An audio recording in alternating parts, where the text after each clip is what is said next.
Pada awalnya terdapat berbagai keberatan mengenai rencana pengangkatan Umar.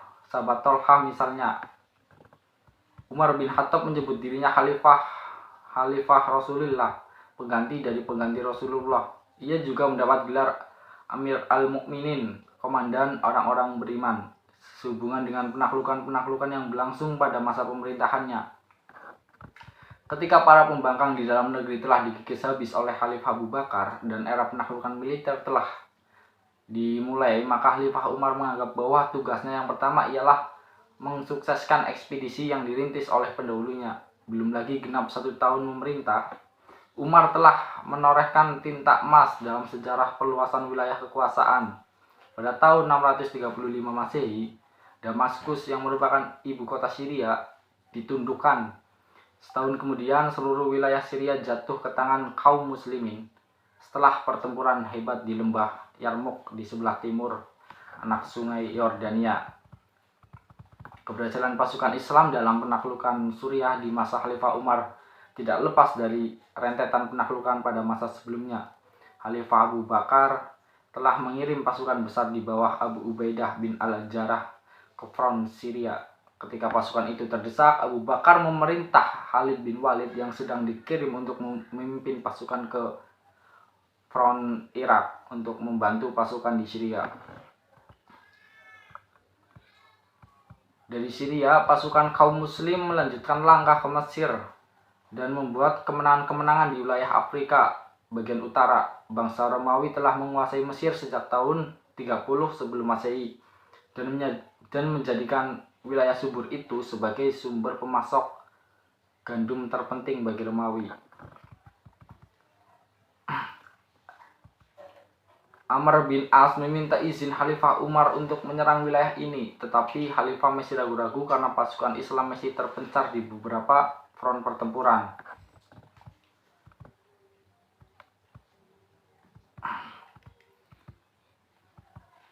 Selanjutnya ada Utsman bin Affan.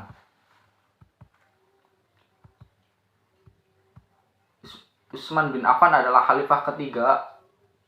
Nama lengkapnya ialah Utsman bin Affan bin Abil As bin Umayyah dari suku Quraisy. Ia memeluk Islam karena ajakan Abu Bakar dan menjadi salah seorang sahabat dekat Nabi SAW. Ia sangat kaya tetapi berlaku sederhana dan sebagian besar kekayaannya digunakan untuk kepentingan umat Islam. Ia mendapat julukan Dzun-Nurain, artinya yang memiliki dua cahaya, karena menikahi dua putri Nabi SAW secara berurutan setelah salah satu meninggal. Ia juga merasakan penderitaan yang disebabkan oleh tekanan kaum Quraisy terhadap kaum muslimin Mekah dan ikut hijrah ke Abysinia beserta istrinya. Utsman menyumbang 950 ekor unta dan 50 bagal serta 1000 dirham dalam ekspedisi untuk melawan Bizantium di perbatasan Palestina.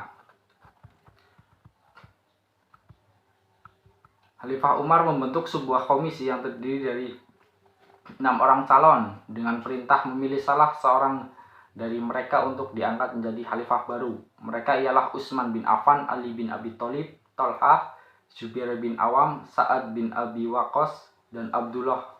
Ditambahkan kepada komisi 6 itu, tetapi ia hanya mempunyai hak pilih dan tidak berhak dipilih.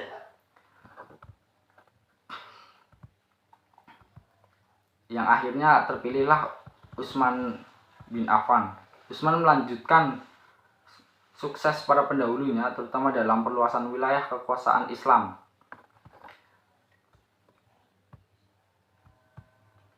Setelah melewati saat-saat yang gemulang pada paruh terakhir masa kekuasaannya, Khalifah Utsman menghadapi berbagai pemberontakan dan pembangkangan di dalam negeri yang dilakukan oleh orang-orang yang kecewa terhadap tabiat khalifah dan beberapa kebijaksanaan pemerintahannya. Akan tetapi sebenarnya kekacauan itu sudah dimulai sejak pertama tokoh ini terpilih menjadi khalifah. Utsman terpilih karena sebagai calon konservatif. Ia adalah orang yang baik dan saleh, namun dalam banyak hal kurang menguntungkan. Karena Utsman terlalu terikat dengan kepentingan orang Mekah. khususnya kaum Quraisy dari kalangan Bani Umayyah. Kelemahan dan nepotisme telah membawa khalifah ke puncak kebencian rakyat yang pada beberapa waktu kemudian menjadi pertikaian yang mengerikan di kalangan umat Islam.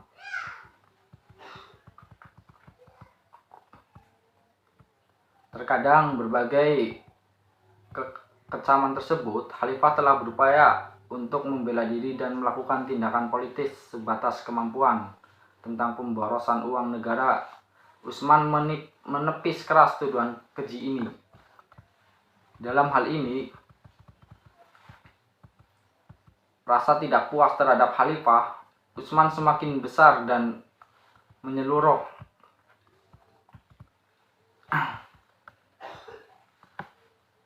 Sehingga mereka meminta Marwan diserahkan kepada pemberontak.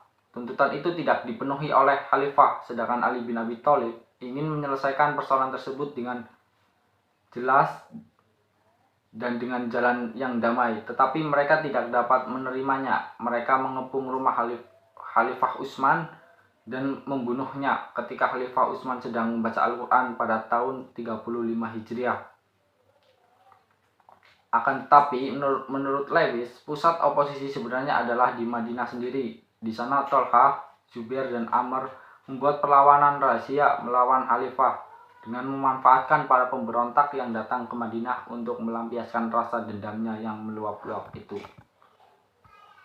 Selanjutnya, kekhalifahan dipegang oleh Ali bin Abi Thalib. Ali adalah keponakan dari menantu Nabi, Ali putra Abi Thalib bin Abdul Muthalib. Ia sepupu Nabi SAW yang telah ikut bersamanya sejak bahaya kelaparan mengancam kota Mekah. Demi untuk membantu keluarga pamannya yang mempunyai banyak putra, Abbas, paman Nabi yang lain, membantu Abu Thalib dengan memelihara Ja'far, anak Abu Thalib yang lain. Ia telah masuk Islam pada usia sangat muda ketika Nabi menerima wahyu yang pertama. Menurut Hasan Ibrahim, Ali berumur 13 tahun atau 9 tahun menurut Mahmudun Nasir. Ia menemani Nabi dalam perjuangan menegakkan Islam baik di Mekah maupun di Madinah, dan diambil menantu oleh Nabi SAW dengan menikahkannya dengan Fatimah, salah seorang putri Rasulullah.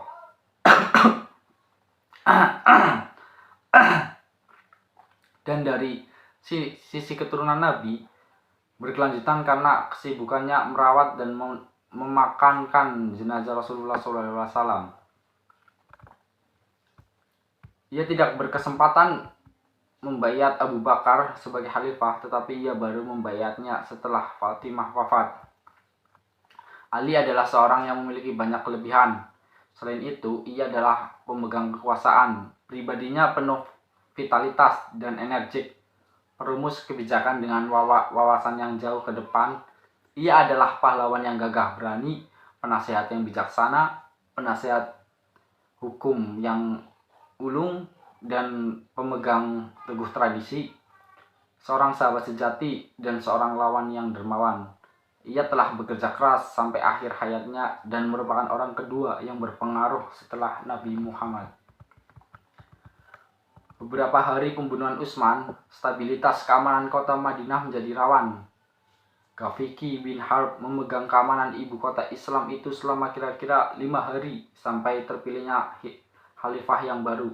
Kemudian Ali bin Abi Thalib tampil menggantikan Utsman, menerima baiat dari sejumlah kaum muslimin.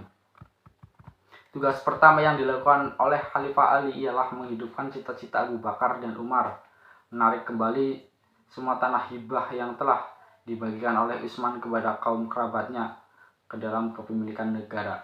Ali juga segera menurunkan semua gubernur yang tidak disenangi rakyat. Utsman bin Hanif diangkat menjadi penguasa Basrah menggantikan Ibnu Amr, dan Qais bin Sa'ad dikirim ke Mesir untuk menggantikan gubernur negeri itu yang dijabat oleh Abdullah.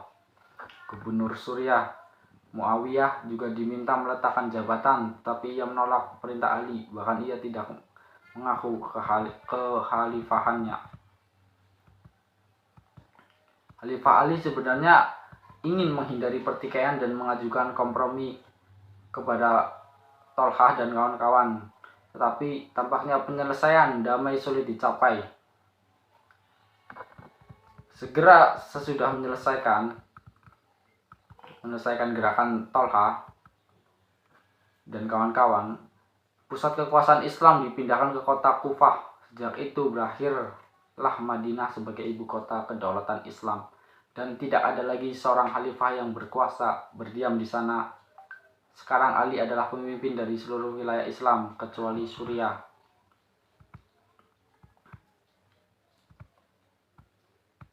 Karena kekuatannya yang telah banyak menurun, terpaksa Khalifah Ali menyetujui perjanjian damai dengan Muawiyah, yang secara politis berarti Khalifah mengakui keabsahan kepemilikan Muawiyah atas Syria dan Mesir. Kelompok Muawiyah juga berusaha sedapat mungkin untuk membuat masa Islam dari pengikut Ali, Muawiyah, dan Ammar, sebab diyakini bahwa ketiga pemimpin ini merupakan sumber dari pergolakan-pergolakan yang terjadi. Kemudian, tepat pada 17 Ramadan 40 Hijriah, Khalifah Ali terbunuh. Pembunuhnya adalah Ibnu Muljam, seorang anggota Khawarij yang sangat fanatik. Pada tanggal 10 Ramadan 40 Hijriah, masa pemerintahan Ali berakhir. Masa kekuatan Khulafaur Rasyidin yang dimulai sejak Abu Bakar As-Siddiq hingga Ali bin Abi Thalib merupakan masa kekuasaan Khalifah Islam yang berhasil dalam mengembangkan wilayah Islam lebih luas. Nabi Muhammad yang telah meletakkan dasar agama Islam di Arab, setelah beliau wafat, gagasan dan ide-idenya diteruskan oleh para Khulafaur Rasyidin. Pengembangan agama Islam yang dilakukan pemerintahan Khulafaur Rasyidin dalam waktu yang relatif singkat telah membuahkan hasil yang gilang gemilang. Dari hanya wilayah Arabia, ekspansi kekuasaan Islam menembus keluar Arabia, memasuki wilayah-wilayah Afrika, Syria, Persia, bahkan menembus ke Bizantium dan Hindia. Ada beberapa faktor yang menyebabkan ekspansi itu demikian cepat. Antara lain adalah Islam di samping merupakan ajaran yang mengatur hubungan manusia dengan Tuhan, juga agama yang mementingkan soal pembentukan masyarakat. Yang kedua, dalam dada para sahabat tertanam keyakinan yang sangat kuat tentang kewajiban menyerukan ajaran-ajaran Islam ke seluruh penjuru dunia. Yang ketiga, Bizantium dari Persia dan kekuatan yang menguasai Timur Tengah pada waktu itu mulai kemunduran dan kelemahan. Pada masa kekuasaan para Khalifah Rasyidin, banyak kemajuan peradaban telah dicapai. Di antaranya adalah munculnya gerakan pemikiran dalam Islam. Di antara pemikiran yang menonjol pada masa Khalifah Rasyidin antara lain adalah menjaga keutuhan Al-Quran Al-Karim dan mengumpulkannya dalam bentuk mushaf pada masa Abu Bakar. Yang kedua, memberlakukan mushaf standar pada masa Utsman bin Affan. Yang ketiga, keseriusan mereka untuk mencari serta mengajarkan ilmu dan memerangi kebodohan berislam para penduduk negeri. Oleh sebab itu, para sahabat pada masa Utsman dikirim ke berbagai pelosok untuk menyiarkan Islam. Yang keempat, sebagian orang yang tidak senang kepada Islam, terutama dari pihak orientalis abad ke-19, banyak yang mempelajari fenomena Islamiyah dan menafsirkannya dengan motif bendawi. Yang kelima, Islam pada masa awal tidak mengenal pemisahan antara dakwah dan negara, antara dai maupun panglima. Tidak dikenal orang yang berprofesi sebagai dai. Para khalifah adalah penguasa, imam sholat, mengadili orang yang berselisih, dan ada beberapa peristiwa-peristiwa penting dalam masa Khulafaur Rasyidin. Yang pertama itu adalah wafatnya Rasulullah SAW pada tahun 11 Hijriah pada masa kepemimpinan Abu Bakar As-Siddiq. Terus ada perang Riddah, perang Yarmuk. Terus pada masa kepemimpinan Umar bin Khattab, Abu Bakar wafat. Terus penaklukan Damaskus, perang Kadisiyah, penaklukan Persia, penaklukan Mesir, perang Nahawat.